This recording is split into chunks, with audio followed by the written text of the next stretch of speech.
got Brad, we got Neil, we got 5440 in the house right here in St. Catharines. It's a sold out crowd. They're not here yet, but there you go. Beautiful so theater. here's my questions. I'm 51, so I grew up with 5440. Right. And I'm Canadian. I remember raising you. Was that a challenge? Yes. So look at you. Yeah, look at me. I'm a mess. So 1981, you guys kind of get things started. So if I went back to 1981 and you had to look into the future as to what things look like for 5440, is this what it would look like as far as the career?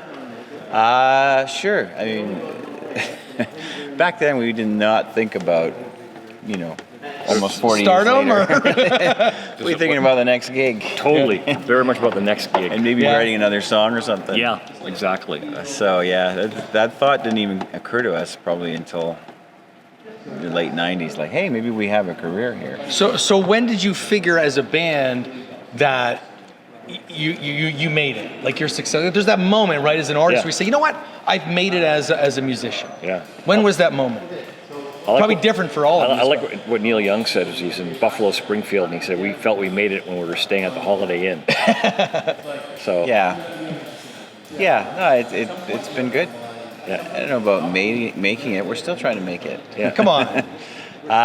No, we have. When we got our own hotel rooms, that was a big one. Yeah. Our own hotel rooms. Yeah. Flying more than driving. That's good. So when you heard your songs on the radio, was that making was a it? good one. That was Right. 86. Yeah, 86. Yeah, Do Baby you remember Ran. what song? It was Baby Ran. It was So second album? Number one on CFNY in Toronto. Yeah. And we were. So what was cruising down special Queen about Street that going, song? We're number one. We're It's the number one. first single on Warner Brothers. Yeah. And it was. It's still in our set. So it's Right. obviously it's got staying power. So you guys, and I don't want to say lucky, but much music came along at a time to change a lot of people's lives, including mine, because I may not have ever heard of 5440, honestly, because I was more into harder rock. Yeah. And all of a sudden I'd go home and I'd watch Much Music and I'd be like, oh, who's 5440? Oh, they're Canadian. Yeah. And not only that, but because Canadian stations like radio, I'd play a lot of CanCon. So when I interview people like Gowan and Lear and all, they're like, well, they had no choice. They had to play our videos. What kind of impact do you feel Much Music made for 5440 back, let's say, in the 90s and the 80s? Oh, it's huge. Yeah. It was huge. Especially the 80s. By the 90s, they kind A of little bit in the 90s, they were but playing Monkees reruns. is that what they were doing? Yeah. No, the beginning of the 90s. Oh yeah, You right. can't right. really No, cut you're- that decade No, off. you're right. You got to kind of go mid 80s to mid 90s. No, I think you're right. Yeah. But yeah, I mean, radio stations other than CFNY, and they only picked us up because Much Music did. Right. And then other radio stations picked us up because CFNY picked us up. You know what I'm saying? Yeah, it so makes sense, yeah. We were kind of a hit on Much Music before we were really on anything but college radio. So, and I'm glad you brought up college radio, because a lot of artists today, when I tell them you're going to be played on college radio, it's like, well, college, like I want to be on Sirius XM or I want to be on a terrestrial radio dial. What did college radio mean for you guys? Because really that's where it started, correct? Before you ever got to radio like CFNY. Oh yeah, we played college radio were the the cool kids who knew about music played music to the campuses, and then it would spread out a little bit. Sure. But then also there used to be, in those days, if you remember, frosh weeks at all the colleges. I still go to them. Yeah. Well, in those days they actually had bands. I don't think they've had bands for 20 years now. It's all DJs. Yeah, I don't right. know what they do Yeah. actually, but that was, all the bands that were coming out in those days, along with us and some after us. That was our bread and butter. It was the frosh weeks and college shows. Right. For sure. So I Go Blind. You write the song, you record the song, you release the song. Great, but Hootie and the Blowfish picks that up. Can you talk about that a little bit and how that kind of happened? And they put it on a Friends episode, correct? And that's why you live in a mansion and you have your own private jet. It's got a Tesla. That's close. But talk about that process and what kind of happened and how they got a hold of that song. Do you remember? Sure. Well, we toured throughout the United States. That was our main market. Yeah. With Warner Brothers. And so the Green record came out and a couple records after that. And it did very well kind of on the Eastern Seaboard, kind of in the, I call it the Southeast Conference, kind of Virginia, the Carolinas, Yeah. and that kind of stuff, Georgia. And so these guys, they actually came from Maryland, and they'd come and see us at a little club in Washington, D.C. called the 930 Club. And they went, we love you guys, and we're in this band down at our University of South Carolina. We play all your songs, we know everything on the record, blah, blah, blah, blah. And then several years later, it turns out to be Hootie and the Blowfish. Wow. And it's the B-side of their first single, and it didn't make the record. And then when it started to sell millions and millions of copies, we kind of got a little bit frustrated because it would have been a lot of... Right, yeah. Anyway, but then they had a little gap between the first record and the second record, and radio was looking for something. And even though it was never released as a single, it was on the soundtrack of the Friends. Yes, right. And so radio just started playing it, and then they started playing it, and became, I think, number 3 on the Hot AC chart down there. Yeah.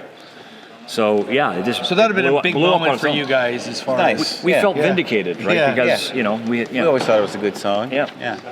There you go. So, absolutely. So talk about your new album. You got a new album. Keep On Walking is the name of the album, correct? Yes. And so that's out in 2020.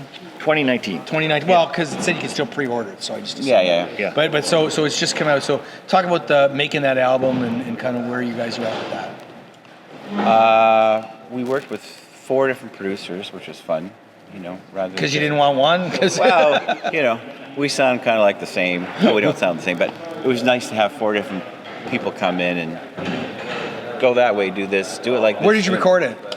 2 songs in Toronto, and the rest were in Vancouver. Well, one on the Sunshine Coast, and then in Vancouver. Yeah.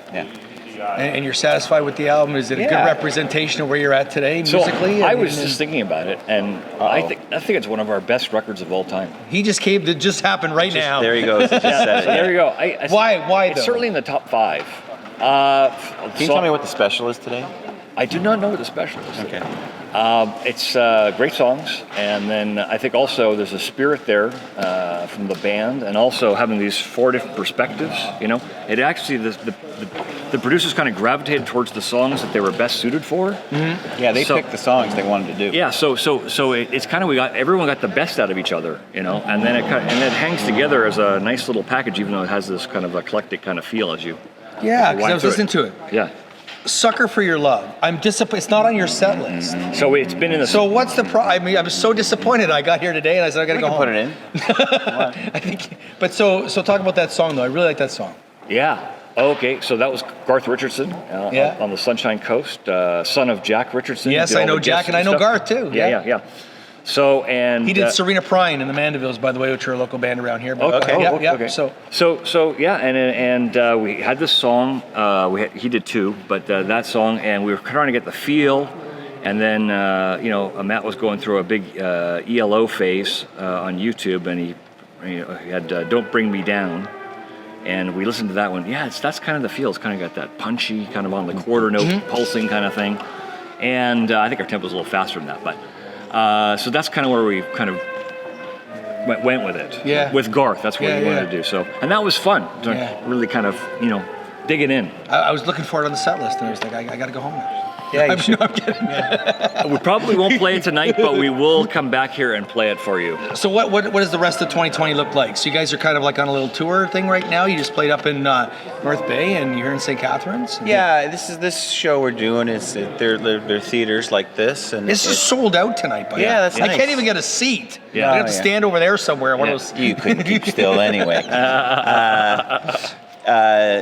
We call it a hybrid show, so the first set's sort of more acoustic-y. Okay, good, and old catalog stuff that we haven't played, some of them this century. Right. Yeah. Are you going to remember them? That's another question. That's a challenge. It is a challenge. So for the hardcore fans, it's great. For the people that only know the hits, they're going to go, what is this?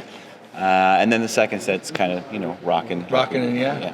Good. Awesome. Thank you, guys. Appreciate it. Well, thanks very much. 5440 tonight, Thanks, Pack Center in St. Catharines. Make sure you check them out and their brand new album, Keep On Walking.